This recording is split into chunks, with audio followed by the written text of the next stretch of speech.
D'ici la fin de cette vidéo, tu auras toutes les clés pour plus jamais procrastiner. Parce que je sais pas si tu connais cette sensation quand 3 semaines avant le bac, en fait, tu as juste la plus grande envie de ta vie d'apprendre à jouer de la guitare, mais moi oui. Et je pense qu'on peut être d'accord, c'est pas la meilleure sensation du monde. Le truc c'est, est-ce que tu t'es déjà demandé pourquoi est-ce que tu procrastines? Et je te dis pas un truc du type hyperactivité que tu peux pas contrôler. Mais en fait, si tu crois Brian Tracy dans son livre Eat That Frog, la raison pour laquelle on procrastine, c'est simplement parce qu'on n'a pas assez d'objectifs court, moyen et long terme précis. Et du coup, on est un petit peu comme ça au milieu d'une forêt. Quand tu es perdu, tu n'as pas de carte et tu commences à marcher, mais en fait, tu t'égares parce que tout simplement, tu connais pas la forêt et tu te perds. Et en fait, ça c'est assez facile à corriger, mais pour ça, il faut avoir les bonnes actions, les bonnes steps, il faut savoir comment faire tout simplement pour réussir à prendre le contrôle de ce que tu peux maîtriser et réussir à lâcher en fait ce que tu peux pas maîtriser. Et je pars du principe qu'en ce moment, tu es certainement en train de procrastiner. Du coup, dans les 5 minutes qui arrivent, je vais essayer de te résumer tout ce livre et te donner les 21 steps que du coup, Brian Tracy te donne dans ce livre pour arrêter de procrastiner à tout jamais et devenir vraiment productif. Pour ça, il y a juste deux choses que je te conseille. C'est la première chose de l'envoyer à un pote à toi que tu penses que ça peut aider. Et la deuxième chose, de prendre des notes pour pouvoir revenir dessus après la vidéo. Pour devenir productif, la première partie, ça va être du coup de savoir ce que c'est tes objectifs. Et la meilleure façon de savoir ce que tu veux faire, c'est de faire des listes à son sens. Donc lui, il te propose d'en faire 4. La première, c'est du coup une liste long terme, typée par exemple devenir riche. Donc c'est un grand concept, tu sais pas exactement comment y arriver, mais tu sais que c'est ce que tu veux. La deuxième, c'est une liste mensuelle. Donc ça, c'est une liste que tu dois faire ce mois-ci pour atteindre cet objectif. Par exemple, faire 1000 € de plus ce mois-ci. La troisième, c'est une liste de la semaine. Donc ça, c'est ce que tu peux faire cette semaine pour atteindre cet objectif mensuel. Et donc par exemple, ça peut être de faire 10 ventes de plus cette semaine.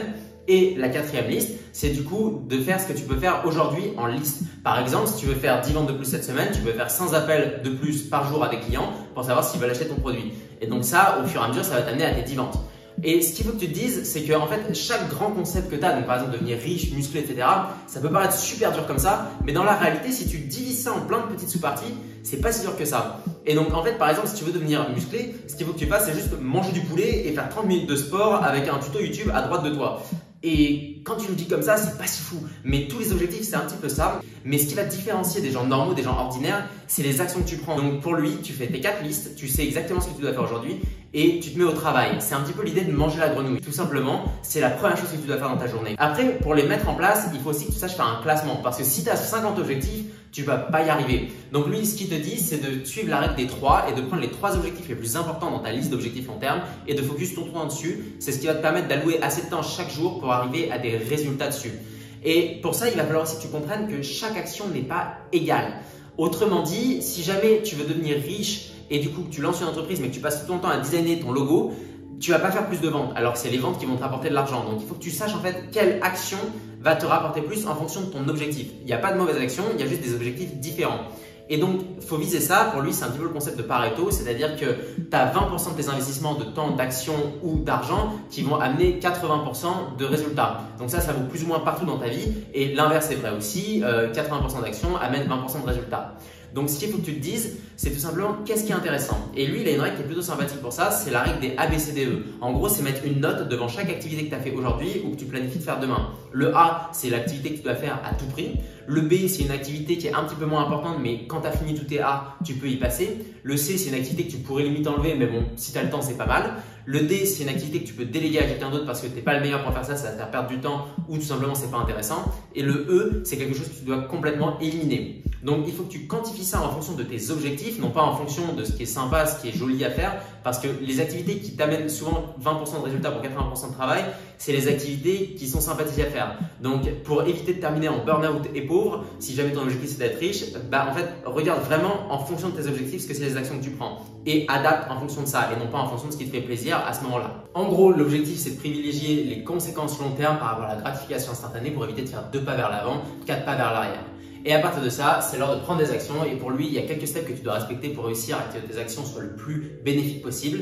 La première, c'est de développer tes compétences. Et pour ça, lui, ce qu'il te propose, c'est d'aller voir quelqu'un qui est incroyable dans son domaine, donc le meilleur élève de ta classe par exemple si tu es un élève ou le meilleur vendeur de ta boîte si tu es un vendeur et lui demander comment est-ce qu'il fait pour du coup être le meilleur. Et comme ça, tu peux adapter tes pratiques et devenir toi-même très bon dans ce que tu fais. À partir de ça, la deuxième chose, c'est de privilégier cette chose quoi qu'il arrive. Donc c'est-à-dire que ça devienne ta grenouille, que tu la manges dès le matin et que tous les jours, tu cherches à t'améliorer dessus.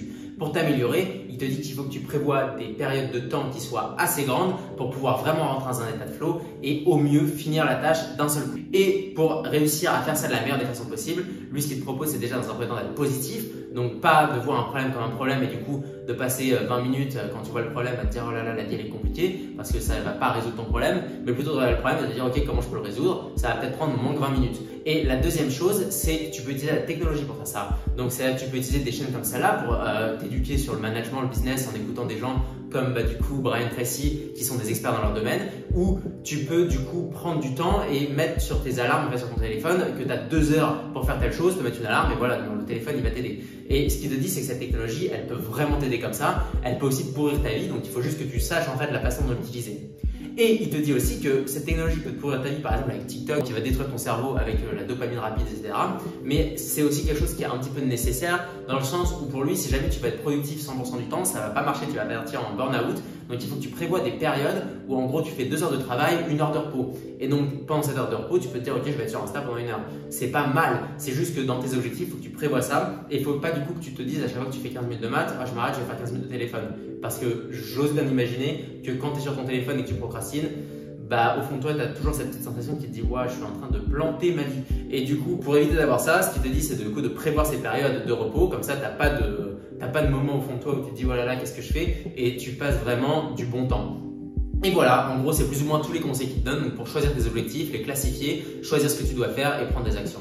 Donc moi, j'espère que ça a pu t'aider, que ça pourra t'aider à arriver à plein de succès dans l'action que tu étais en train de procrastiner si c'était ton cas. Et sinon, je te souhaite en général plein de succès. N'hésite pas à me dire dans les commentaires quel sujet t'aimerais que je traite dans la prochaine vidéo, que ce soit la procrastination encore une fois ou quelque chose d'autre. Et moi, je te souhaite le meilleur. À la prochaine. Cheers.